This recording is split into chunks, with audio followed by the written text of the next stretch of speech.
Telugu big boss season 9 present అయితే task అయితే నడుస్తుందన్నమాట. So immunity plus captaincy contender task రెండింటికి ఒకటే అని చెప్పొచ్చు. సో రాజు రాణి వీళ్ళ performance, so Ritu Divya Kalyan performance మీకు ఎలా అనిపించింది? అలాగే నిన్న జరిగిన టాస్క్లో సో కళ్యాణ్ తనుజ ఇద్దరు ఎవరు కరెక్ట్ అంటే సంజన సుమన్ శెట్టి వీళ్ళ గేమ్లో ఎవరి హైట్ ఎక్కువ ఉందా లేకపోతే సేమ్ టైంకి పెట్టినా సో కరెక్ట్గా ఉంది సంజనానే. మరి మీ అభిప్రాయాలు కింద కమెంట్ చేయండి.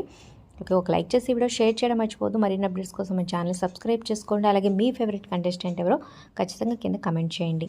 ఫైనల్గా ప్రజెంట్ టాస్క్ అయితే నడుస్తుందో ఆల్రెడీ ప్రోమోస్ అయితే రిలీజ్ అయింది. దానిపై మీ ఎప్పటి కింద కమెంట్ చేయండి. ఇక దివ్యకి నిఖిల్కి అయితే పోటీ జరుగుతుందనమాట. సో వాళ్ళిద్దరిలో నిఖిల్ గెలిచినట్టుగా తెలుస్తుందనమాట. సో దివ్య ఇక్కడ ఓడిపోయింది. మరి రాణి స్థానం నుంచి కమాండర్ స్థానానికి వచ్చిద్దా చూడాలి. సో ఈ 2 రోజులు ఈ టాస్క్ని బట్టి ఉన్న వాళ్ళలో నామినేషన్లో కొంతమంది సేవ్ కూడా అవుతారనమాట. సో ప్రస్తుతం ఉన్నదాన్ని బట్టి సో ఓటింగ్లో టాప్లో కొనసాగుతుంది తనూజ 28% ఓట్లతో. సెకండ్ ప్లేస్లో కళ్యాణ్ 27%. సో వీళ్ళిద్దరికి చాలా తక్కువ ఓటింగ్ డిఫరెన్స్ అయితే ఉంది.